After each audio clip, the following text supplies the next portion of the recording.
नमस्कार दोस्तों, मैं राम भारद्वाज आपका स्वागत करता हूं आपकी शानदार जानदार जबरदस्त मूल विधि कक्षा में, जहां पर हम वन्य जीव संरक्षण अधिनियम यानी वाइल्ड लाइफ प्रोटेक्शन एक्ट 1972 पढ़ रहे हैं।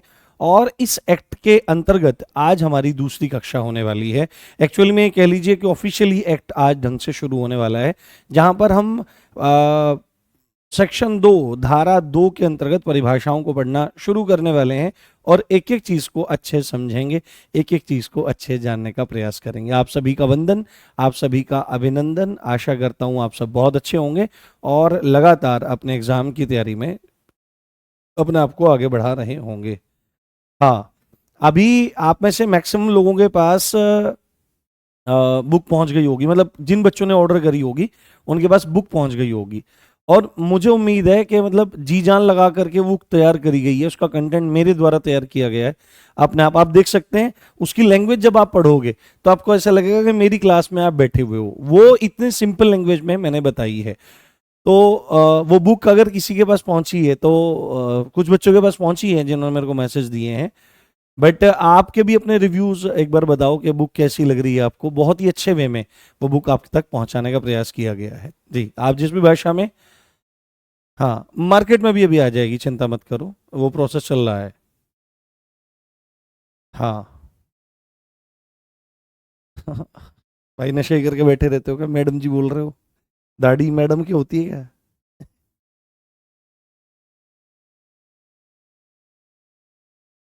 अच्छा, क्या पढ़ाते हो, क्या समझ में नहीं आता? कोई बात नहीं भाई, आएगा नहीं आपको समझ में।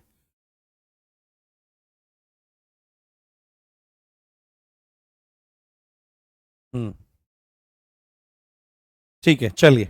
तो बिना देरी करे शुरू करते हैं हमारी आज की क्लास को। और अच्छे से आप देखना, अच्छे से आप समझना, ठीक है? चलिए, बहुत बढ़िया। हम क्या पढ़ रहे हैं? हम लोग पढ़ रहे हैं वन्य जीव संरक्षण अधिनियम। चलो बाद में ले लेंगे रिव्यूज आपसे, या ग्रुप में डालना आप रिव्यूज आप शाम को। तो हम क्या पढ़ रहे हैं?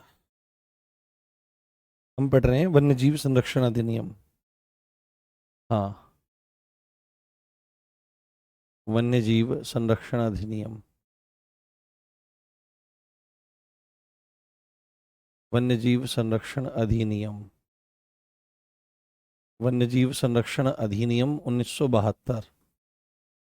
हाँ, 1972। Wild life protection act.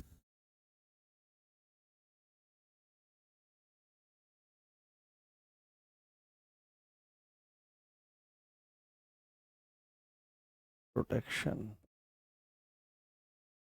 Act 1972, इसको शॉर्ट फॉर्म में क्या कहा जाता है? शॉर्ट फॉर्म में कहा जाता है WPA 1972। ठीक है, चलिए। तो इसमें हम लोगों ने शुरू किया था कहाँ से? हम लोगों ने शुरू किया था हमारे धारा 2 से। एक दो बच्चे हैं, अब मैं मुझे पता है कि ये ऐसे जानबूझ करके मतलब बच्चे करते हैं कि तुम कुछ नहीं पढ़ाते हो, हमको समझ में नहीं आता है। भाई मैं ना इन चीज़ों से बोर हो चुका हूँ। मैं पिछले 4-5 साल से यूट्यूब पे हूँ, तो मुझे पता है कि मैं कैसा पढ़ाने का प्रयास करता हूँ, कैसा बच्चों को समझ में आता है। तो ये क्या होता है ना, अदर चैनल से लोग आते हैं, अदर जगह से लोग आते हैं, वो डिमोटिवेट। भाई नहीं, आप फील हो, ठीक है? मुझे आप मतलब वैसे नहीं बोल सकते, आप परेशान नहीं कर सकते मुझे इस चीज़ के लिए। मुझे पता है बच्चे क्लियरली बोलते हैं, हजारों बच्चे बोल रहे हैं, उनको समझ में आ रहा है, तो एक आपके बोलने से क्या फर्क पड़ता है? और अगर ऐसी बात है कि आपको समझ में नहीं आ रहा है, तो दो कारण है: आप समझने की कोशिश नहीं कर रहे हैं, और अगर समझने की कोशिश आप नहीं कर रहे हैं तो फिर आपको कोई नहीं समझा सकता। इससे सिंपल मूल विधि को नहीं समझाया जा सकता। ये बात मैं आपको दावे के साथ कहता हूं, ठीक है? इससे सिंपल नहीं समझाया जा सकता जो मैं समझाने का प्रयास कर रहा हूं। धारा या सेक्शन 2, ठीक है? थोड़ा सा गति से चलेंगे आज और फटाफट आगे चलेंगे। तो सेक्शन 2 हमने हमेशा बात कर रखी है कि हर बार ज्यादातर क्या होता है कि किसी भी एक्ट का जो सेक्शन 2 होता है वो परिभाषाओं के बारे में बात करता है। वो हमेशा डेफिनेशंस के बारे में बात कर रहा होता है। किस बारे में? डेफिनेशंस के बारे में बात कर रहा होता है। तो यहाँ पे सबसे पहले जो हमने शुरू किया था वो सेक्शन, सबसे पहले जो हमको देखना है वो सेक्शन, देखो मैं एस लिखूंगा क्योंकि लिखने में उतना ज्यादा समय लगेगा। हाँ, हाँ, हाँ, ठीक है, चलिए, बहुत बढ़िया। हाँ, अब स्पीड बढ़ाते हैं और समझने का प्रयास करते हैं। तो सेक्शन 2A, ठीक है, ये क्या बोलता है? ये प्राणी की परिभाषा बोलता है। मेरे साथ आप नोट करते जाओ, या अगर बुक है तो बस समझते जाओ, बुक है या नोट्स हैं जो भी कुछ है बस समझते जाओ, है ना। प्राणी की परिभाषा, प्राणी की परिभाषा के जैसे ही क्या होगा, ये वर्ड है ना, जो वर्ड प्राणी, ये प्राणी वर्ड ना आगे एक्ट में दिखेगा। तो इस प्राणी वर्ड से क्या मतलब आपको लेना है ना, प्राणी वर्ड से क्या मतलब आपको निकालना है, क्या इसका अर्थ है। तो सीधे ही वहां पर एक पॉइंट लिखा जा रहा है कि प्राणी से मतलब क्या है, प्राणी से मतलब स्तनी से है। स्तनी क्या होता है, मैमल्स आपके जो होते हैं, ठीक है, जो आपके मैमल्स होते हैं, इसके बारे में हमने डिस्कशन कर लिया था। जो सीधे बच्चों को जन्म देते हैं, जो बच्चों को दूध पिलाते हैं, जिनके शरीर पर बाल होते हैं और जिनके मेमोरी ग्लैंड्स होती है, ये चीज है। और साथ में कर्ण पिन्ना है ना, ये ईयर पिन्ना होता है, उसको ये पहचान होती है कि वो आपके मैमल्स होते हैं।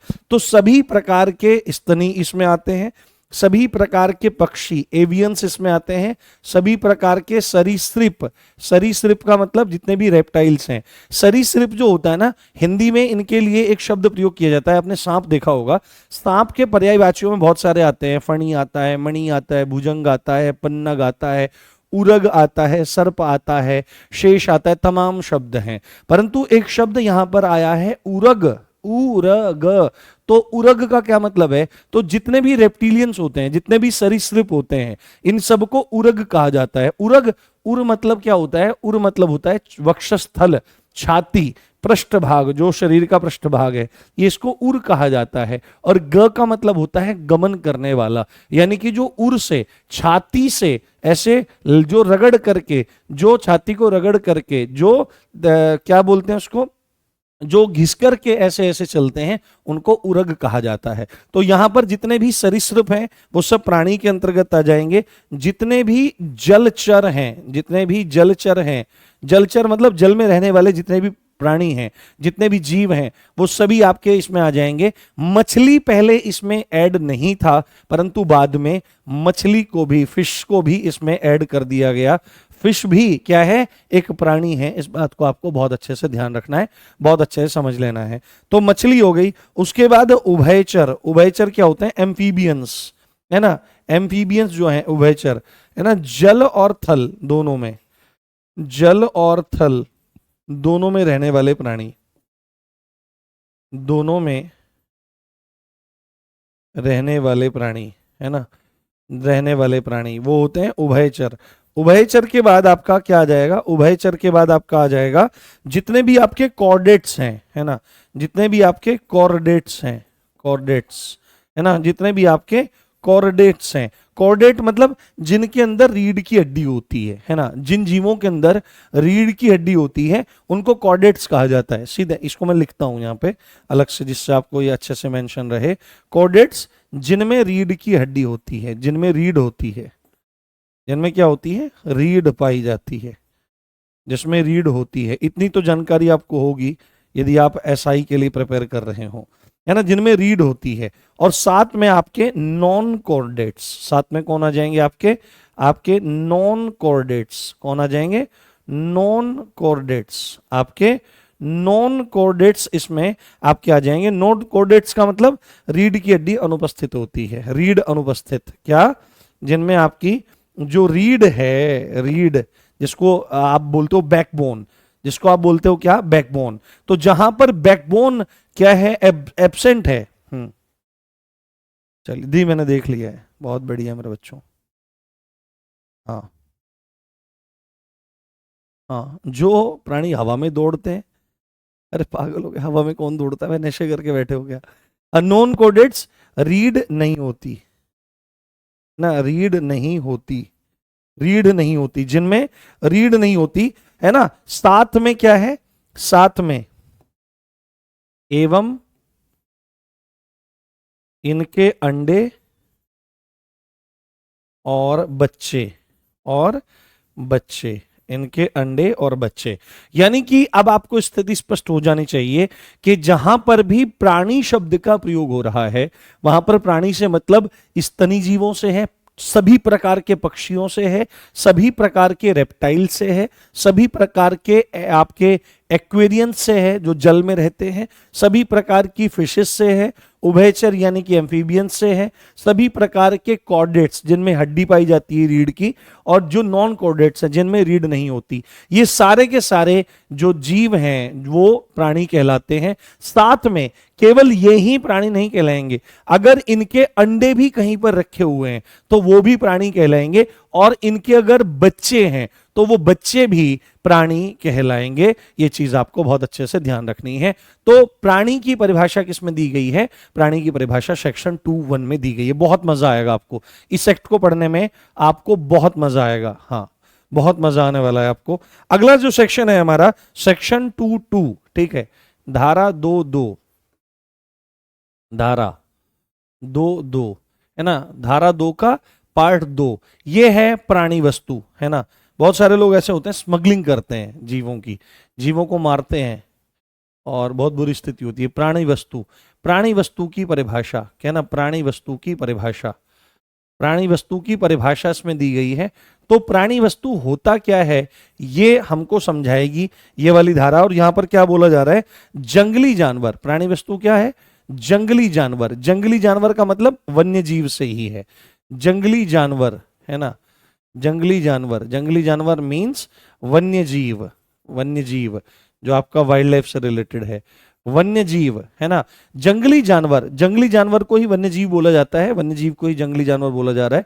दोनों बस भाषाओं का अंतर है, उससे ज्यादा कुछ नहीं है। हाँ, सर बच्चा कैसे हो सकता है जब तक वह अंडे में हो? अरे मेरे भाई, अरे मेरे भाई, तुम इतने भोले क्यों हो? तुम इतने भोले हो या पागल हो या बेवकूफ हो, क्या हो? मैं समझ नहीं। देखो देखो, मैं कुछ भी बोलता हूं तो मेरी बात को मजाक में लिया करो। सर बात सही है, जब सर अंडे हैं तो बच्चे कैसे हो सकते हैं? अरे भाई, यहाँ पे अलग अलग तरह के प्राणी है ना, यहाँ पर स्तनी भी तो हैं, स्तनी अंडे थोड़ी देते हैं, तो उनके लिए तो बच्चे लिखा जाएगा ना। और जो पक्षी हैं, सरीसृप हैं, और जो आपकी मछलियां इत्यादि हैं, तो उनके लिए अंडे बोला जा रहा है। तो हाँ, मैंने देख लिया है नंदिनी, मैंने देख लिया आपका मैसेज, थैंक यू। आप बुक को बढ़िया बता रहे हैं, बहुत बहुत धन्यवाद। ये बुक आपके लिए मंगल का कारण बने। तो क्या है आपके? जंगली जानवर या वन्य जीव से बनी वस्तु, है ना। जंगली जानवर या वन्य जीव से बनी वस्तु जो है वो आपकी प्राणी वस्तु कहलाएगी। जैसे जैसे आप एग्जांपल ले लो, जैसे आप एग्जांपल ले लो कि आपका मगरमच्छ है ना, मगरमच्छ है, और मगरमच्छ की बेल्ट पहन करके आप घूम रहे हो। यानी कि क्या हुआ कि मगरमच्छ को मारा गया, मगरमच्छ को मारने के बाद उसकी स्किन को निकाला गया, स्किन को फिर आपका पूरा प्रोसेस करके, उसकी प्रोसेसिंग करके फिर उसके लेदर को फाइन बनाया गया, उसमें से काट करके बेल्ट बनाई गई। तो आपने एक प्राणी वस्तु पहन रखी है। यदि आप गले में शेर के दांत का लॉकेट पहने हुए हो तो आपने एक प्राणी वस्तु पहन रखी है। तो वन्य जीवों के या जंगली जानवरों के शरीर से बनी हुई वस्तु को हम क्या बोलते हैं? शरीर से बनी वस्तु को हम प्राणी वस्तु की श्रेणी में रखते हैं, है ना, ये चीज। अब इसमें एक बात आ जाएगी कि क्या जंगली जानवर का कोई भाग या पूरा शरीर? तो इसमें क्या हो सकता है कि प्राणी वस्तु, एक बात लिख सकते हैं इसमें, प्राणी वस्तु जानवर के शरीर का कोई भाग भी हो सकता है, जानवर के शरीर का कोई भाग भी हो सकता है, कोई भाग भी हो सकता है, भाग भी हो सकता है।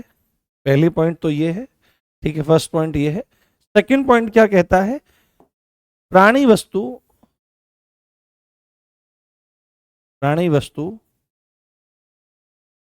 जानवर का पूरा शरीर भी हो सकता है, जानवर का पूरा शरीर भी हो सकता है, ठीक है, पूरा शरीर भी हो सकता है, पूरा शरीर भी हो सकता है। तो ऐसा नहीं है कि प्राणी वस्तु होने का मतलब यह है कि बस उसी के शरीर का कोई अंग निकाल रखा हो। अब अंग निकालने के सेंस में क्या होता है, आपको मैं एक बात बताता हूं, स्किन की बहुत ज्यादा वो होती है, तस्करी होती है। आपने देखा होगा बाघों की खाल मिलती है बहुत बड़ी बड़ी, ठीक है, हिरणों की खाल मिलती है, ठीक है, जैसे आपके राइनोज होते हैं, जो गैंडे होते हैं, गैंडों के हॉर्न्स मिलते हैं, सींगों को निकाला जाता है। ठीक है, शेर जो होता है, शेर के नाखूनों को, पंजों को निकाला जाता है। ऐसे ही बहुत सारे हिरन होते हैं, उनके सींगों को निकाला जाता है। ऐसे ही एक कस्तूरी मृग होता है ना, ये कहाँ पे मिलता है? ये उत्तराखंड में बहुत हाइट्स पे मिलता है। तो उसके शरीर में ग्रंथि होती है जिससे बहुत अच्छी खुशबू आती है। तो उसको लेने के लिए, कस्तूरी उसको कहते हैं, तो उसको लेने के लिए उसका हंटिंग होती है और वो पार्ट निकाला जाता है। तो ये सब के सब आपके क्या जाएंगे? हाँ हाँ हाँ हाँ हाँ हाँ, सब चीजें। तो ये सब की सब आपके प्राणी वस्तु कहलाएंगे। अभी एक चीज आपके दिमाग में आ गई होगी, इसको मैं थोड़ा सा क्लियर करता हूं कि क्या चीजें हैं। अब यहां पर एक बात आ गई कि भाई जानवरों को मारना तो गलत है और उनकी स्किन निकालना, ये सब चीज करना तो बिल्कुल गलत है। ठीक है, अब ऐसे में अगर आप इंडियन कल्चर को देखो तो इंडियन कल्चर में संतों के पास, महात्माओं के पास आपको बड़े बड़े बाघांबर मिलेंगे। बाघांबर मतलब बाघ की बड़ी बड़ी स्किन रहती है, हिरणों की स्किन रहती है, तेंदुओं की स्किन रहती है। और भगवान शंकर तो साक्षात जो आपके वैरागियों के शिरोमणि हैं, वो गज चर्म लपेटे रहते हैं, वो व्याघ्र चर्म लपेटे रहते हैं। व्याघ्र मतलब बाघ, उसकी चर्म लपेटे रहते हैं। तो ये कहां से मतलब सेटिस्फैक्टरी हो सकती है चीज? तो मैं आपको एक बात बताऊं, भगवान शंकर की बात तो एक योगी के रूप में आप देखिए। सबसे पहली बात है कि योग की क्रियाओं को करने के लिए जब हम अपना आसन जमाते हैं तो हमारे शरीर में जो सबसे नीचे का स्थान है, जो मूलाधार चक्र होता है, जो जननेंद्रिय और गुदा के बीच में सीवनी स्थान होता है, वहां पर मूलाधार चक्र है। और उस मूलाधार चक्र में सुप्रीम पावर, कुंडलिनी शक्ति सोई हुई है। जब उसको योग के, मंत्र के या अन्य साधनों के द्वारा जागृत किया जाता है तो बहुत ज्यादा एनर्जी क्रिएट होती है, और वो बहुत ज्यादा एनर्जी डायरेक्टली फ्लो ना कर जाए धरती में और हम अपने उस एनलाइटमेंट को प्राप्त करने से चूक ना जाएं। इसलिए मृग चर्म और व्याघ्र चर्म पर बैठने का विधान है। परंतु अब ये बात आती है कि व्याघ्र चर्म, मृग चर्म, ये जानवरों को मार के हिंसा करके क्यों लाई जा रही है? तो अभी आप इस एक्ट में आगे चल करके पढ़ेंगे कि अनुसूची 1 और 2 में जितने भी जीव हैं, उन जीवों को मारना, उनका शिकार करना पूर्णतः प्रतिबंधित है।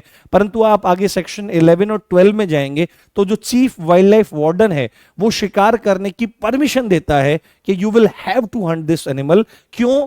क्योंकि ये जीव नरभक्षी बन चुका है, मैन ईटर बन चुका है, या ये ऐसी बीमारी से पीड़ित हो चुका है कि जो ठीक करनी पॉसिबल नहीं है, और उसको, उसके कष्ट से निवारण करने के लिए इसको हिट किया जाना जरूरी है, इसको मारना जरूरी है।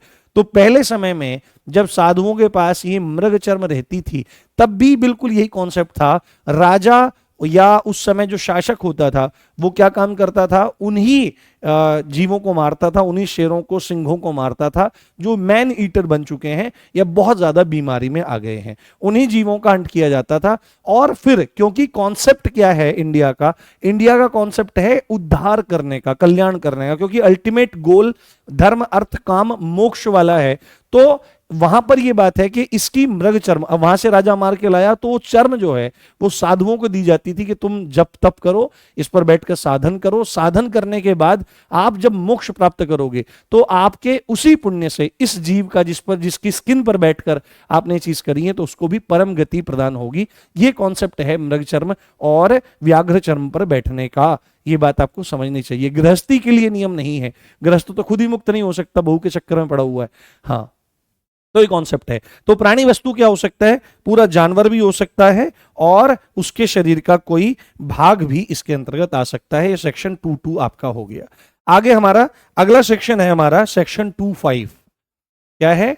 धारा 2.5 है ना, धारा 2.5, धारा 2.5, सेक्शन 2.5 जो बात करता है बंदी प्राणी की। किसकी? आपकी बात करता है बंदी प्राणी की। बंदी है ना, बंदी प्राणी है ना, बंदी प्राणी की बात करता है ना। बंदी प्राणी की परिभाषा क्या लिखी है इसमें? बंदी प्राणी की परिभाषा। हाँ हाँ हाँ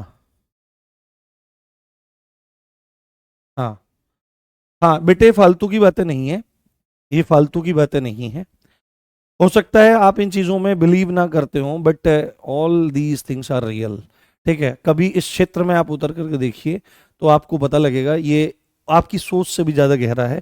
भारतीय युवाओं की सोच को और समझ को और साथ में तर्क शक्ति को, साथ में अपनी क्षमताओं के पूर्ण उपयोग के लिए जिन विद्याओं की, जिन प्रैक्टिसेस की जरूरत है, वहां तक तो पहुंचने दिया ही नहीं जा रहा है। बंदी प्राणी की परिभाषा, चलिए कोई बात नहीं, अगर आपको ये अच्छा नहीं लगता है तो मतलब आप उसको स्किप कर सकते हैं, कोई दिक्कत वाली बात नहीं है। बट जब कोई चीज आ जाती है तो बताऊंगा। अब ये बंदी प्राणी लिखा हुआ है, अब आप में से काफी से बंदी, तो ये वो वाला बंदी नहीं है जो आप सोच रहे हो। ये बंदी है प्रिजनर, है ना। बंदी मतलब जिसको बंद किया गया है, बंदी मतलब जिसको बंद किया गया है, जिसको क्या किया गया है, जिसको बंद किया गया है, जिसको बंद किया गया है ना, जिसको बंद किया गया है या जिसका निरोध किया गया है। क्या किया गया है? जिसका निरोध किया गया है, पकड़ा गया है, ठीक है, निरोध किया गया है या जिसको पकड़ा गया है ना, जिसको पकड़ा गया है, जिसको पकड़ा गया है, जिसका निरोध या जिसको पकड़ा गया है, ये बात आपको बहुत अच्छे से समझनी है। तो बंदी प्राणी में क्या क्या आ जाएगा, तो यहां पर आप सीधे सीधे, क्योंकि पहले ये परिभाषा अलग थी, तो यहां पर आप सीधे सीधे लिख सकते हैं कि अनुसूचियों में, है ना, अनुसूचियों में, अनुसूचियों में संरक्षण प्राप्त, अनुसूचियों में संरक्षण प्राप्त जीव, जो भी अनुसूचियों में जिन जिन को संरक्षण दिया गया है ना, है ना, हाँ, जिन जिन को संरक्षण दिया गया है, हाँ हाँ। देखो मैं आपको एक बात बताता हूं, आप में से काफी सारे बच्चे आज बुक को लेकर के बैठे होंगे, बट मैं एक बात बताता हूं, बहुत सारी बुक में बहुत सारी चीजों को दिया गया है जो आपके एग्जाम पॉइंट ऑफ व्यू से जरूरी है, पर कुछ चीजें ऐसी हैं जो मैं एक्स्ट्रा तौर पर बता देता हूं। तो जरूरी नहीं है कि भाई बुक का एक एक पॉइंट आपकी क्लास से मिलेगा, हो सकता है बुक से एडिशनल कुछ चीजें यहां पर करवा दी जाएं, और हो सकता है बुक से लेस चीजें यहां पर करवा दी जाएं। तो 2 4 5 चीजें तो ऊपर नीचे हो जाती हैं, उसके लिए परेशान होने की जरूरत नहीं है आपको, ठीक है। हाँ, तो अनुसूचियों में संरक्षण प्राप्त जीवों को पकड़ना, है ना, पकड़ना, है ना, और कैद में रखना, और कैद में रखना ही उन जीवों को क्या बनाता है, उन जीवों को, उन जीवों को बंदी प्राणी बनाता है। क्या बनाता है? बंदी प्राणी बनाता है, ठीक है, बंदी प्राणी बनाता है, बंदी प्राणी बनाता है ना, जिनको संरक्षण दिया गया है उन जीवों को, यदि उनको पकड़ रखा है और कैद में रख रखा है, जैसे क्या करते थे सर्कस वाले, जैसे खेल तमाशा दिखाने वाले, हाँ हाँ, ठीक है, खेल तमाशा दिखाने वाले, बेटे फास्ट ही चल रहा हूं, फास्ट चलने का वो नहीं है, ठीक है, मतलब समझ में आना चाहिए, फास्ट चलने से मतलब नहीं है। तो बंदी प्राणी कहलाता है। साथ में एक बात इसमें और नोट करनी पड़ेगी आपको, ठीक है, यदि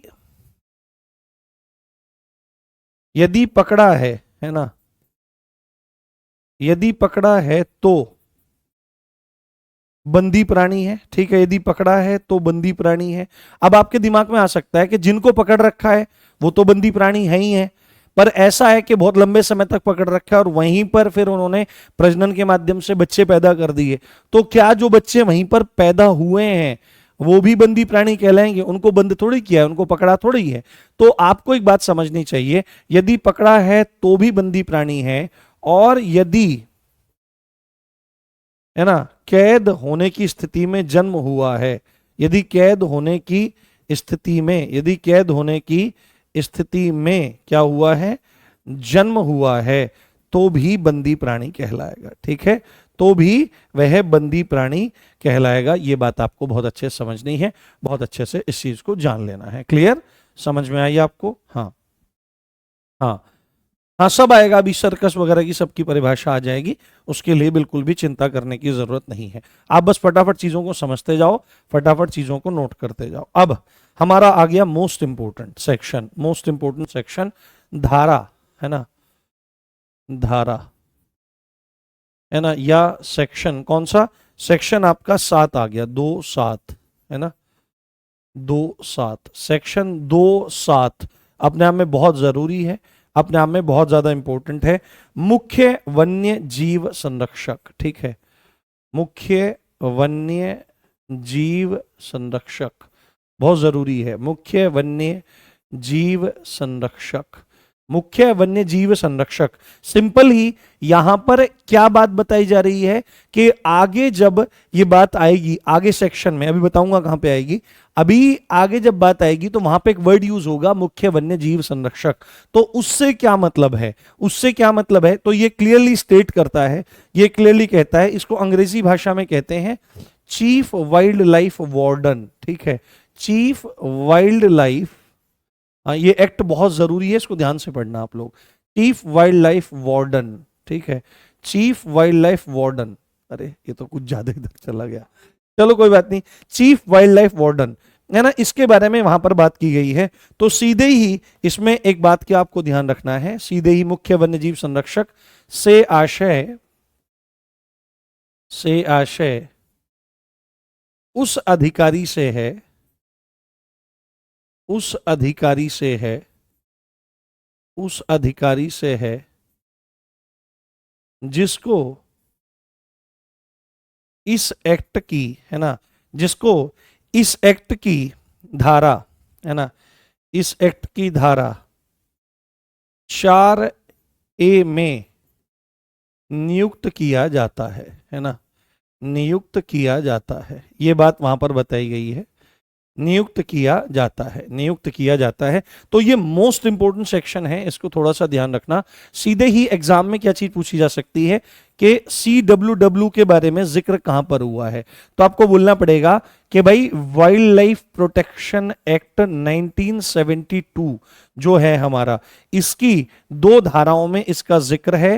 पहला जिक्र कहां पर है, पहला जिक्र सेक्शन 27 में है, जहां पर यह बात बताई गई है कि चीफ वाइल्ड लाइफ वार्डन कौन, तो वो अधिकारी जिसकी नियुक्ति कहां पर, सेक्शन 4(1) में की जा रही है। ये बात आपको बतानी है, ये बात आपको समझानी है, ये पॉइंट आपके दिमाग में बहुत अच्छे से होना चाहिए, अदरवाइज कोई फायदा नहीं है। यहां से क्वेश्चन बनने की संभावना बहुत अच्छी है। हाँ हाँ, अगर बुक इत्यादि आपके पास है तो उसी में लिख लो, कोई दिक्कत नहीं है, उसी में चीजों को नोट डाउन करते जाओ अपने हिसाब से। वो जो बुक है ना, वो एक नोट्स की तरह से ही है, बहुत मदद आपको उसमें मिलने वाली है, बहुत अच्छा आपको उसमें लगेगा, है ना। आप दिल से देखो कि इतनी अच्छी तरीके से वो किताब बनाई गई है कि आपका दिल गार्डन गार्डन हो जाएगा। हाँ, 1-2 बच्चों ने रिव्यू डाल रखे हैं कि मजा नहीं आ रहा है किताब को, पता नहीं क्यों नहीं आ रहा है, पूछेंगे उनसे, पर बाकी अभी तो हाँ हाँ, वो कह रहे हैं कि पेपर क्वालिटी है वो फलान ढिम का, कुछ नहीं है, फालतू की बातें हैं। बहुत अच्छे तरीके से और बहुत बढ़िया ढंग से किताब को बनाया गया है। चलिए ठीक है, तो ये आपको बहुत अच्छे से ध्यान रखना है, बहुत अच्छे से आपको उसको समझ लेना है, ठीक। तो सेक्शन 27 अगला, अगली धारा कौन सी है हमारी, अगली धारा की तरफ चलते हैं। अगली धारा हमारी सेक्शन 27A क्या है, धारा या सेक्शन 27 है ना, और इसको वैसे लिख देते हैं 27A, या इसी को क कह दीजिए, ठीक है। 27A ये बात करती है सर्कस की परिभाषा, सर्कस, सर्कस ऐसे नहीं लिखते, सर्कस की परिभाषा, सर्कस की परिभाषा। हालांकि अब तो सर्कस खत्म हो गए हैं, पर हमने बचपन में 2-1 बार देखा है, कहां पर, हाँ 2-1 बार हमने देखा है वहां पर। हाँ हाँ हाँ, ठीक है। तो सर्कस की परिभाषा वहां पर दी गई है बहुत अच्छे से। तो सर्कस के बारे में क्या चीज होनी चाहिए, सर्कस के बारे में आपको 2-3 चीज याद रखनी है कि सर्कस क्या है, एक एस्टेब्लिशमेंट है, ठीक है, एक स्थापना है, ऐसे लिखते हैं। सर्कस क्या है, सर्कस एक स्थापना है ना, सर्कस एक स्थापना, सीधे लिखो यहां पर, सर्कस एक स्थापना है, एक एस्टेब्लिशमेंट है, एक एस्टेब्लिशमेंट है। जो कैसा है, आप आपसे पूछ सकता है कि एस्टेब्लिशमेंट है तो भाई ये कैसा है, आप सीधे पूछेंगे कि भाई एस्टेब्लिशमेंट है तो कैसा है, कि भाई चल है या अचल है, तो आप बोलेंगे चल और अचल दोनों प्रकार का, है ना, चल और अचल दोनों प्रकार का। यानी कि सर्कस क्या है? सर्कस एक तरह की स्थापना है जो चल या अचल दोनों हो सकती है। कुछ सर्कस ऐसे होते हैं जो एक ही जगह बस लग जाते हैं और सालों साल वहीं पर लगे रहते हैं। तो कितना टेक्निकल है, हो सकता है कल को पकड़ा जाने लगे कि जितने भी अचल सर्कस हैं तो चल वाले बच जाएंगे, और चल वाले के बारे में लिखा तो अचल वाले। तो ऐसा है कि जो सालों साल एक जगह रखते हैं, एस्टेब्लिशमेंट करके एक जगह ही काम करते रहते हैं, तो उनको भी इसकी गिरफ्त में लिया गया। और जो ऐसे होते हैं कि एक महीना इस नुमाइश में, अगले महीने उस कहीं की नुमाइश में, फिर कहीं के मेले में, फिर कहीं के जगह पर जाकर के, तो चल और अचल दोनों तरह की एस्टेब्लिशमेंट के बारे में यहां पर आपकी बात की जा रही है। और साथ में मूल परिभाषा के तौर पर क्या जाएगा कि और क्या है? सर्कस जो क्या काम करते हैं? जो करतब या कलाबाजी दिखाने के लिए, करतब या कलाबाजी, है ना, या कलाबाजी दिखाने के लिए, जो करतब या कलाबाजी दिखाने के लिए, जो करतब या कलाबाजी दिखाने के लिए क्या करते हैं? वन्य जीवों का, है ना, दिखाने के लिए वन्य जीवों का, या सीधे सीधे लिखो आप प्राणियों का, प्राणियों का प्रयोग करते हैं, प्राणियों का प्रयोग करते हैं, प्राणियों का प्रयोग करते हैं, प्राणियों का प्रयोग करते हैं। एक कहानी है तीसरी कसम, बहुत अच्छी कहानी आपको पढ़ना चाहिए, बहुत अच्छी कहानी है ना। कुछ बेस्ड है कहां पर? हाँ हाँ हाँ हाँ, ठीक है। बहुत ही बोरिंग और बकवास क्लास है, मजा नहीं आ रहा है। ठीक है, मैं आपको ब्लॉक करवा देता हूँ, just just a minute, just a minute, मैं आपको ब्लॉक करा देता हूँ। अजय प्रताप, बस वन वन मिनट। तो फिर आपके लिए ये क्लास कोई लाभदायक नहीं है। I am gonna block first person जब से मैं आरडब्ल्यू में हूँ। Just a minute, Naveen, just a minute.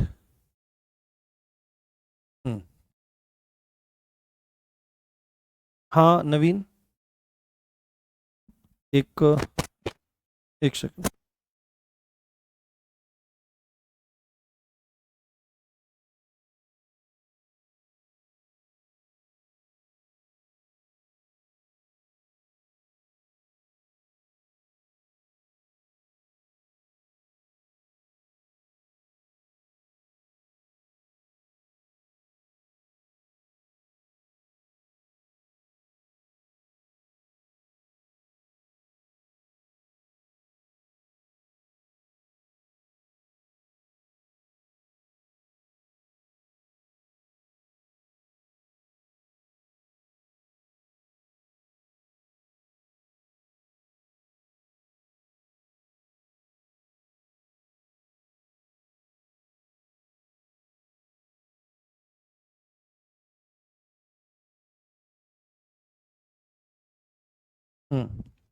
हाँ, ठीक है, तो ठीक है, कोई दिक्कत नहीं है। पढ़ने में मजा नहीं आ रहा है तो फिर पढ़ के कोई फायदा नहीं है।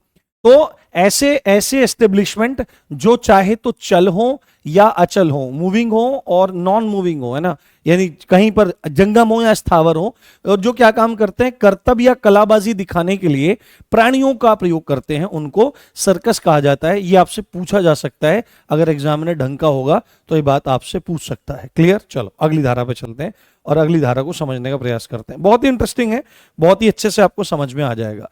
अगला है हमारा धारा या सेक्शन 211। कौन सी है? धारा 211, है ना, धारा 211 जो क्या बात करती है? जो बात करती है व्यापारी की परिभाषा। जो क्या बात करती है?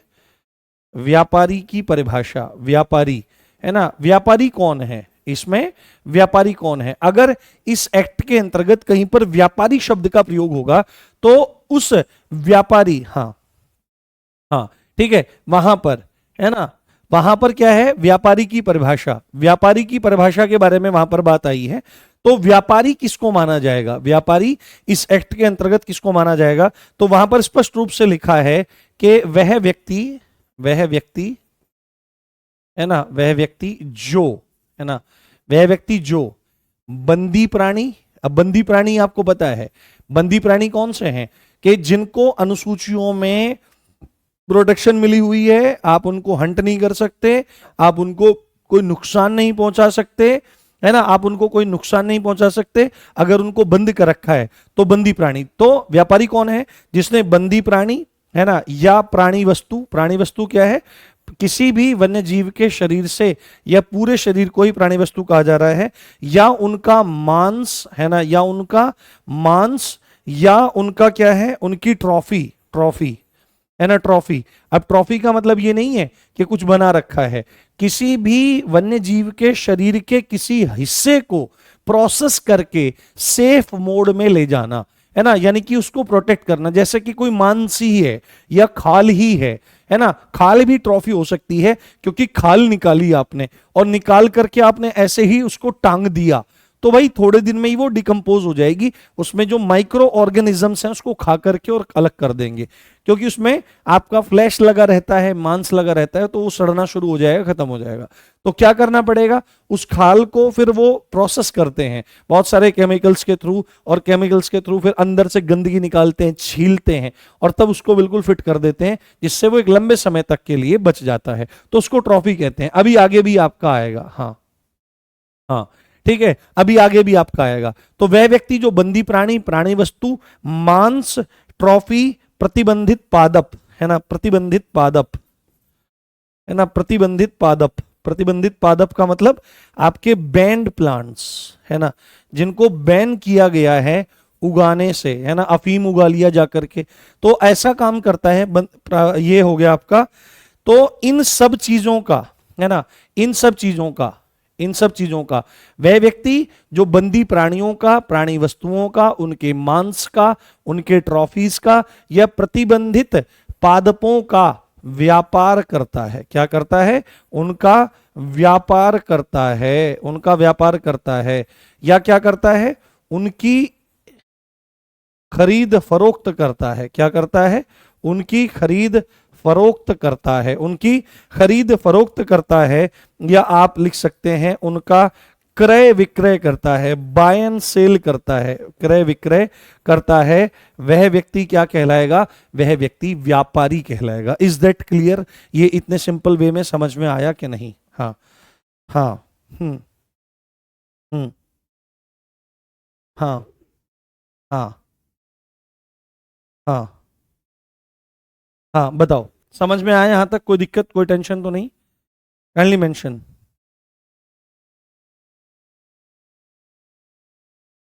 हम्म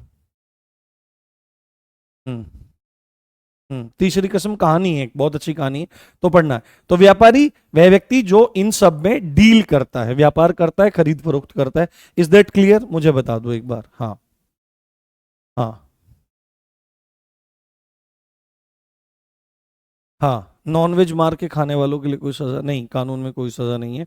बस आप भारत के कुछ राज्यों में गोमांस नहीं खा सकते। हालांकि गाय के लिए क्योंकि ये देश क्या है ना, धर्म का देश है। धर्म का देश मतलब कि हाँ हाँ हाँ, धर्म धर्म का धर्म धर्म प्राण देश है, और गाय को माता की संज्ञा दी जाती है, और हिंदुओं के लिए बहुत ज़्यादा सेक्रेड एनिमल है। एनिमल कहना ही गलत है। तो भारत में चीज़ें कम से कम नहीं होनी चाहिए। और भारत में जब गाय शब्द का उच्चारण हो रहा है तो वेद लक्षणा गाय की चर्चा वहां पर हो रही है, जिसको हम्प होता है, ढांट होती है, तो उसके बारे में काफी बढ़िया बोला जाता है, और तमाम चीज है। तो गाय को नहीं मतलब काट सकते हैं, और वेद भी इसको अग्न्या कहता है कि जिसका वध नहीं किया जा सकता। हम्म हाँ हाँ हाँ, ठीक है, चलिए आगे बढ़ते हैं फटाफट के अंदाज में। अब हम चलते हैं आपका निदेशक। अब हम चलते हैं हमारा निदेशक, सेक्शन 212। धारा पढ़ने पे ध्यान दो, बहुत मजा आएगा। सेक्शन 212 धारा 212, निदेशक की बात यहां पर हो रही है ना, किसकी? निदेशक। अब निदेशक जो होता है, अंग्रेजी भाषा में इन्हीं महानुभाव को डायरेक्टर कहा जाता है। क्या कहते हैं? डायरेक्टर कहा जाता है, इन्हीं को डायरेक्टर कहा जाता है। जहां पर भी निदेशक शब्द का प्रयोग होगा, यानी कि यहां पर ये क्या बताने का प्रयास कर रहा है? यहां पर ये बताने का प्रयास कर रहा है कि जहां पर भी, जैसे पहले आया था अभी हमारा कि भाई चीफ वाइल्ड लाइफ वार्डन क्या, तो चीफ वाइल्ड लाइफ वार्डन वो ही ऑफिसर है जिसको हम लोग अपॉइंट करेंगे 41A में। कहां पे? 41A में। अभी मोटा मोटा बताया है 41, फिर आगे जाएंगे तब ए भी बताऊंगा मैं आपको। तो जिसको 41A में हम लोग अपॉइंट कर रहे हैं उसी को आपको यह मानना है। तो जब भी कहीं पर निदेशक शब्द आएगा तो इसका पर्याय, इसका अर्थ आप क्या लिखेंगे? इसका अर्थ आप किससे लगाएंगे?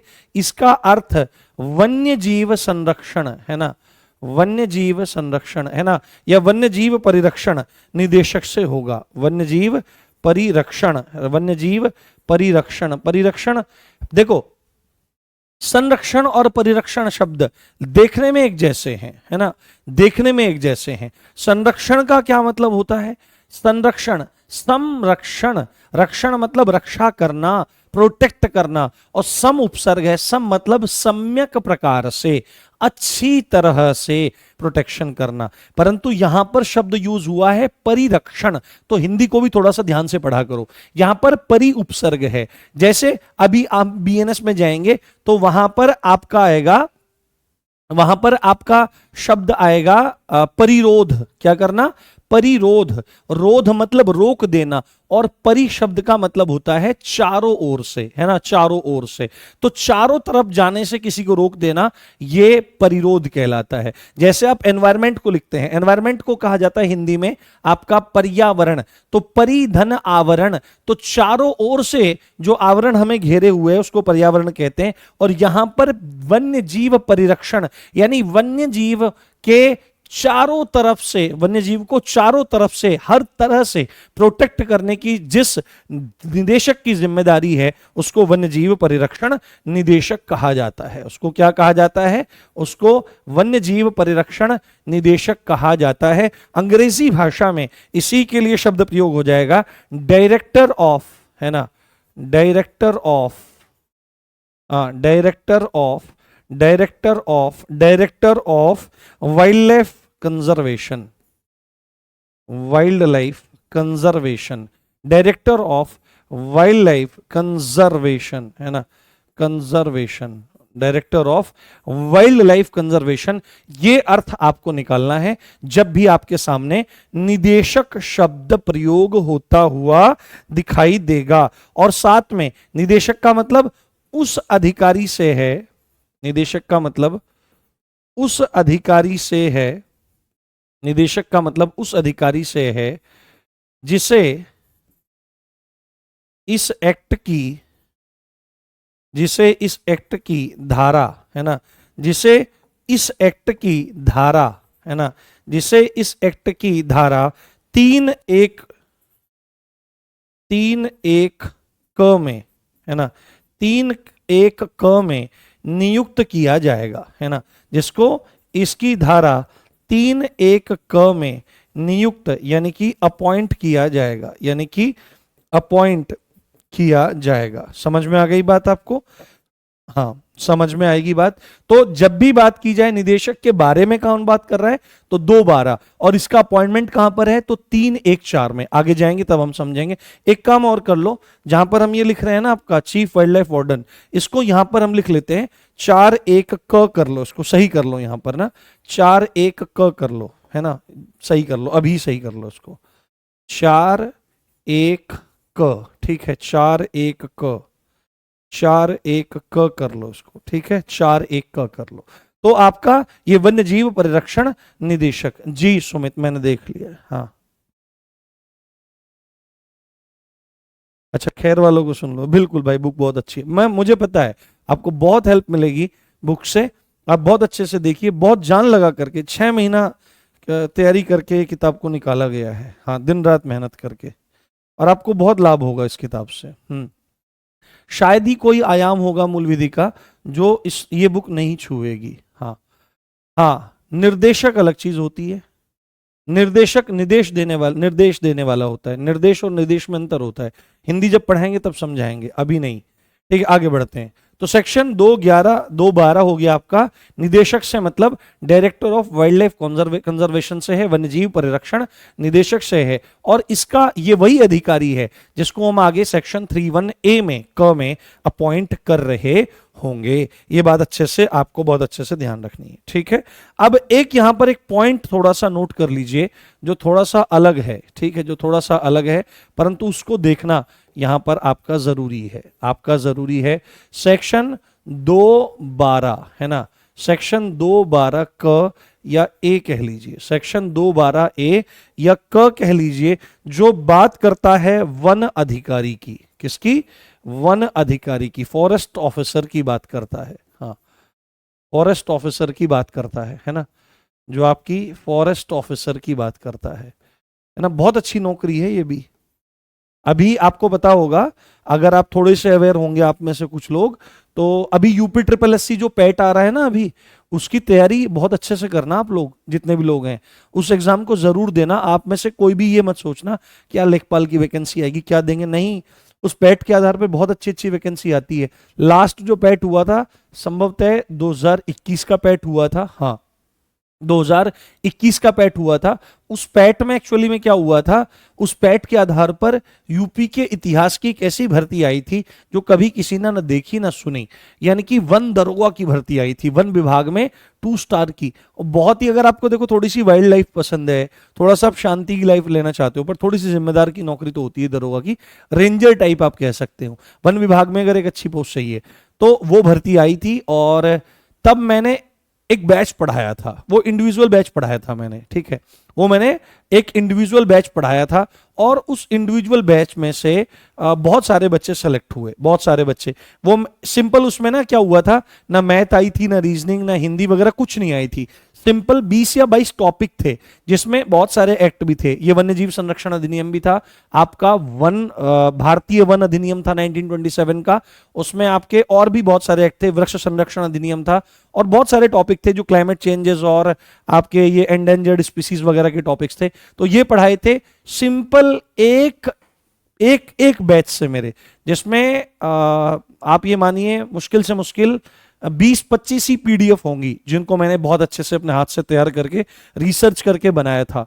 उस सिंगल पीडीएफ में से 100 में से 70 क्वेश्चन डायरेक्ट थे, डायरेक्ट। और जबकि उस सब्जेक्ट की किताब भी कोई छापने की हिम्मत उस टाइम पे नहीं कर रहा था, क्योंकि एग्जाम था, ठीक है, छपी होंगी पर वो उतनी वो नहीं थी। तो मैंने रिसर्च कर करके मतलब सारे टॉपिक निकाले, बच्चों को पढ़ाए। 70 क्वेश्चन डायरेक्ट थे और कम से कम 15 क्वेश्चन इनडायरेक्ट थे जो बच्चे सही कर सकते थे, और कट ऑफ 100 में से मात्र 74 नंबर पे लगी थी, और तमाम बच्चों का सिलेक्शन हुआ था। कभी मैं उनके इंटरव्यूज भी आपको दिखाने की कोशिश करूंगा जब भी मुझे मौका लगेगा। तो बहुत अच्छे से देखिए, बहुत अच्छे से समझने का प्रयास करिए। तो यहां पर आपकी क्या बात है, वन अधिकारी की परिभाषा है। तो वन अधिकारी, हाँ वन अधिकारी, हाँ तो मैं बोल रहा था पैट के थ्रू वो भर्ती आ सकती है दोबारा से, तो पैट को भी बहुत अच्छे से आप लोग देना। तो वन अधिकारी वह अधिकारी है, वह अधिकारी है जो भारतीय वन अधिनियम, भारतीय वन अधिनियम, भारतीय वन अधिनियम है ना, इंडियन फॉरेस्ट एक्ट, भारतीय वन अधिनियम, भारतीय वन अधिनियम 1927 की, है ना, 1927 की धारा 2(2) में, है ना, की धारा 2(2) में, है ना, की धारा 2(2) में अपॉइंट किया जाता है ना, की धारा 2(2) में नियुक्त किया जाता है, नियुक्त किया जाता है, नियुक्त किया जाता है, अपॉइंट किया जाता है। इस पॉइंट को आप बहुत अच्छे से याद रख लेंगे कि वन अधिकारी वह अधिकारी है जो भारतीय वन अधिनियम यानी इंडियन फॉरेस्ट एक्ट 1927 के सेक्शन 2(2) में अपॉइंट किया जाता है। उस चीज को बहुत अच्छे से ध्यान रखना है। हाँ, अरे अजय कोई बात नहीं है बेटे, अगर तो मेरे स्वभाव को समझते नहीं हो मैं बोल रहा हूं कि मैं कभी ब्लॉक करवाता नहीं, पर मेरा मन बन गया था। आज आप पहले बच्चे थे जिनको मैं ब्लॉक करवाना चाह रहा था, क्योंकि जो पढ़ने से ज्यादा इसी फालतू के कमेंट्स में, कमेंटबाजी में ध्यान दे रहा हो, तो मुझे लगता नहीं कि मुझे, देखो गुस्सा नहीं आता है। आप देखो बहुत रेयर ऐसा होगा कि आप कभी मेरा गुस्सा देखने की कोशिश करोगे या दिखेगा। बट मेन चीज है कि आप पढ़ने पे ज्यादा ध्यान दो बेटे, है ना, आप पढ़ने पे ज्यादा ज्यादा ध्यान दो। हाँ, अगर आपको ब्लॉक कराया होता तो आप कमेंट कर पाते नहीं कर पाते। ठीक है, चलिए आगे बढ़ते हैं फटाफट। ठीक है, अब ये बहुत इंपॉर्टेंट है, हाँ ये बहुत इंपॉर्टेंट है, ये पूछा जा सकता है आपसे, सेक्शन या धारा। हाँ, मजा आ रहा होगा आपको, सेक्शन या धारा कौन सा? सेक्शन पूरा नहीं लिखेंगे, धारा लिखेंगे, तुमको दरोगा बनने की फील आती है, दरोगा। ठीक है, सेक्शन आपका 212 बी, ठीक है 212 बी या ख, बहुत इंपॉर्टेंट टॉपिक है ये, अलग से भी बहुत इंपॉर्टेंट टॉपिक है फॉर वन दरोगा। वन उत्पाद, है ना, वन उत्पाद, ठीक है, वन उत्पाद, इसी को वनोत्पाद कह सकते हैं। क्या कह सकते हैं? वनोत्पाद कह सकते हैं। और इसी को फॉरेस्ट प्रोड्यूस कहते हैं। क्या कहते हैं मेरे बच्चे? फॉरेस्ट प्रोड्यूस कहा जाता है। क्या कहते हैं? Forest produce. मुझे एक बार बताना, वनोत्पाद में कौन सी संधि हुई है वन और उत्पाद के साथ में? देखो कुछ पढ़ रहे हो कि नहीं पढ़ रहे हो, खाली मूल विधि क्लास लेके सोच रहे हो? हाँ हाँ बताइए। हाँ, देखो कैसे कैसे क्वेश्चन पूछ रहे हैं। विश्वास पूछ रहा है सर आपने हसीन वादियां देखी हैं कभी सपनों में, हकीकत में? भाई मुझे समझ में नहीं आता, तुम मतलब ठीक ठीक वे में बात करते हो या भाई तुम नशे कर रहे हो या तुम्हें सुबह से क्लास लेने के बाद क्लासेस चढ़ रही हैं? हाँ, क्या हो रहा है तुम्हें? हसीन वादियां। हाँ हाँ बताओ। हाँ, कौन सी संधि है? हाँ, वाह वाह वाह। हाँ हाँ, वृद्धि बोल रहे हो, गुण बोल रहे हो, कोई विसर्ग बोल रहा है, अरे पागल हो गए तुम। विसर्ग, विसर्ग कहीं पे दिख रहा है? देखो सीधी सच्ची बात है, देखो सीधी सच्ची बात है, अगर ए की, है ना, ए की और ओ की क्या होती है? ए ओ अर, है ना, ए ओ अर, ए आ मिलकर बने ए ओ अर। अगर एक मात्रा दिखाई दे, है ना, अगर एक मात्रा दिखाई दे, है ना, तो मानना है क्या? एक मात्रा में गुण संधि होती है। और अगर दो मात्रा दिखाई दे तो वृद्धि संधि होती है। तो आप यहां पर देख सकते हैं कि वन, यहां पर अ है, यहां पर उ है, तो स्वर है, स्वर संधि के अंदर एक मात्रा आ रही है, तो हमारा क्या आ रहा है? हमारा यहां पर गुण संधि आ रही है। ठीक है, हमारे यहां पर गुण संधि आ रही है। इस चीज को थोड़ा सा ध्यान रखना चाहिए, ठीक है, पढ़ना चाहिए अच्छे से। तो यहां पर सीधे सीधे क्या चीज है? वनोत्पाद की परिभाषा है। तो सीधे सीधे यहां पर है कि जिसका जिक्र, है ना, वे उत्पाद जिनका जिक्र, वे उत्पाद जिनका जिक्र, जिनका जिक्र भारतीय वन अधिनियम, भारतीय वन अधिनियम, भारतीय वन अधिनियम 1927, 1927 की, क्या लिखेंगे? धारा 1927 की, धारा 1927 की धारा 2(4) में दिया गया है। किसमें? 2(4) में दिया गया है, 2(4) में दिया गया है, 2(4) में दिया गया है। हालांकि इतना बता करके काम चल सकता है, पर फॉरेस्ट प्रोड्यूस में अगर मैं यहां पर लिखूं वन उत्पाद में क्या क्या आ सकता है, तो वन में पैदा होने वाले उत्पाद, वन उत्पाद का मतलब वन में पैदा होने वाले उत्पाद, जैसे तमाम तरह की लकड़ियां, औषधीय लकड़ियां, ठीक है, तमाम तरह की औषधीय लकड़ियां, जैसे तमाम तरह की औषधीय लकड़ियां, इनको मैं वैसे लिखवा रहा हूं। काफी सारे बच्चे बोल रहे हैं सर यूट्यूब पे आपने बहुत कम कम पढ़ाया, यहाँ पे डिटेल में पढ़ा रहे हो। ऐसा कुछ नहीं है।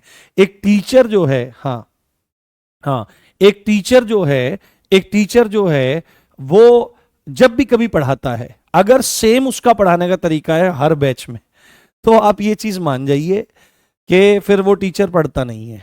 ठीक है, वो टीचर पढ़ता नहीं है, या फिर उसके पास क्रिएटिविटी की कमी है उस टीचर के पास।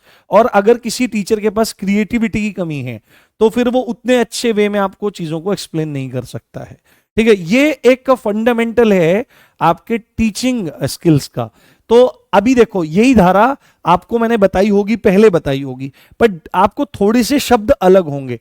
अब यहां पर जो मैं बात बता रहा हूं ये शब्द बिल्कुल अलग हैं, बट इनका जिस्ट वही है, सार वही है, बात वही है, बस शब्द अलग हैं। तो आप ये देख सकते हैं। हाँ हाँ हाँ हाँ, ठीक है, चलो। तो औषधीय लकड़ियां इसमें आ जाती हैं, है ना, पत्ते आ जाते हैं इसमें, पत्ते, हाँ पत्ते। जैसे एक पत्ते का नाम बताऊंगा, बीड़ी कौन पीता है तुम में से? बीड़ी कौन पीता है? हाँ तुम तो यंगस्टर हो, तुम बीड़ी कहाँ पियोगे, तुम तो सिगरेट पियोगे वैसा, ऐसे होके के पीछे खड़े होकर के, ब्याहों में टेंटों के पीछे खड़े होकर। मेरी समझ में नहीं आता कि टेंट के बाहर शादी में है ना, टेंट के अंदर बहुत बढ़िया स्थिति रहती है, गुलाब जामुन रहता है, रसगुल्ला रहता है, रबड़ी रहती है, ठंडा रसगुल्ला होता है, सर्दियां हैं तो गाजर का हलवा है, टिक्की है, पूड़ी है, कचौड़ी है, ठंडी चाट है, डोसा है, ठीक है, पाव भाजी है, तमाम तरह के व्यंजन है। और भाई साहब यंगस्टर क्या कर रहे हैं, यंगस्टर क्या काम कर रहे हैं, यंगस्टर का क्या काम हो रहा है, जाकर के टेंट के पीछे और अपने अपने गिलास लेके खड़े हुए हैं। भाई यार थोड़ा, थोड़ा भाई थोड़ा, हाँ ये चीजें वहां पर आपकी चल रही हैं, ठीक है, और बस पी पा करके और भाई काम करके चले आए, तो ये चीज है। तो आप में से मैं पूछ रहा हूं बीड़ी कौन पीता है, तो बीड़ी तो तुम बताओगे नहीं, सिगरेट तुम बताओगे, तो चलो सिगरेट से तो हमको कोई मतलब नहीं है। बीड़ी जो होती है, बीड़ी जो होती है वो एक पत्ते से बनी होती है जिसको तेंदू कहते हैं। तेंदू एक वृक्ष होता है, तेंदू पत्ता किस काम आता है, बीड़ी बनाने के काम आता है, बीड़ी, बीड़ी बनाने के काम आता है, बीड़ी बनाने का, बीड़ी बनाने के काम, बीड़ी बनाने के काम वो आता है, ठीक है, बीड़ी बनाने के वो आपके काम आता है। तो तेंदू पत्ता, और क्या है, और क्या है, जैसे शहद हो गया आपका, जैसे जंगल में से शहद आपको मिल गया, या और भी तमाम तरह की चीजें जो वन से आपको मिलती हैं, उनको वनोत्पाद की श्रेणी में रखा जाता है। उनको वनोत्पाद की श्रेणी में रखा जाता है जी। हाँ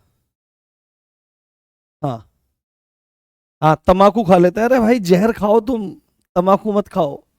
हाँ तम्बाकू खा लेते हैं, शर्म आनी चाहिए, यंगस्टर जो होते हैं वो बीड़ी पी रहे हैं, सिगरेट पी रहे हैं, अरे भाई दूध पी लो यार, अरे भाई कॉफी पी लो, थोड़ा बहुत चाय पी लो, हालांकि चाय कॉफी नहीं, ठीक है, टच नहीं करना चाहिए क्योंकि शरीर को नुकसान करता है, ठीक है, जूस पी लो, गन्ने का जूस पी लो, है ना, गन्ने का जूस बहुत अच्छा होता है हेल्थ के लिए, है ना, 2-3 दिन में एक बार पी लेना चाहिए, लीवर को बहुत ज्यादा हेल्प करता है।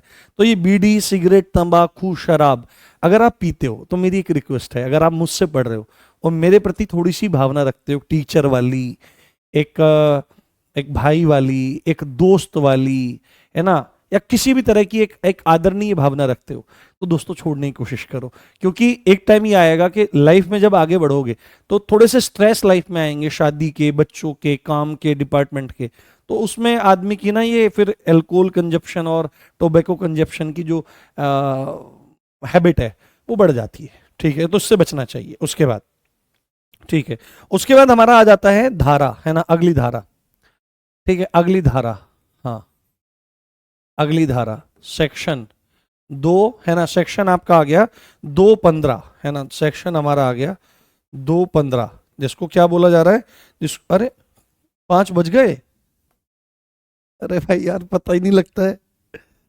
हाँ टाइम हो गया है, हाँ मट्ठा पीना चाहिए। मट्ठा जो होता है उसको संस्कृत में तक्र कहते हैं। तो देवताओं के जो राजा हैं इंद्र, उनको शक्र कहा जाता है, हिंदी में पढ़ा होगा आपने। हाँ अच्छा, आपको दरोगा बन के घूमना है, ठीक है, हाँ ठीक है, हाँ, तो उनको शक्र कहा जाता है, मघवा कहा जाता है, बिड़ौजा कहा जाता है, ये पढ़ोगे आप पर्यायवाची शब्दों में पूछे जाते हैं, याद कर लेना। तो उसमें क्या हुआ आपका, तो कहा जाता है ना, तक्रम शक्राय दुर्लभम, देवताओं के राजा इंद्र को क्या चीज दुर्लभ है, परंतु मठा उसको भी नसीब नहीं होता, मठा पीना चाहिए। 1 लीटर मट्ठे में लगभग लगभग 30 ग्राम प्रोटीन होते हैं, तो 30 ग्राम प्रोटीन के आसपास मिल जाता है, और अगर एक नॉर्मल बॉडी में देखें तो लगभग लगभग 40 से 45 ग्राम प्रोटीन की आवश्यकता होती है, जहां तक मैंने चीजों को देखा है, जहां तक पढ़ा है। तो अगर आप दिन में 1 लीटर मट्ठा ले रहे हैं गाय का, भैंस का, तो मतलब आपके लिए अच्छा है, वो हेल्थ के लिए अच्छा है। हाँ हाँ हाँ, तो बीड़ी, सिगरेट और ये सब चीज आज से बंद, हाँ आज से बंद। अगर तलब मचती है तो होम्योपैथी की मेडिसिन आती है, मैं बता दूंगा, ठीक है, मैं कल की क्लास में बता दूंगा, वो जाके किसी भी स्टोर से ले आना, जब भी तलब मचे जीप पे डालना, है ना। Be a gentleman, be a gentleman, है ना, आर्थिक रूप से, आध्यात्मिक रूप से, नैतिक रूप से, सामाजिक रूप से, पारिवारिक रूप से, है ना, हर तरह से बी अ जेंटलमैन।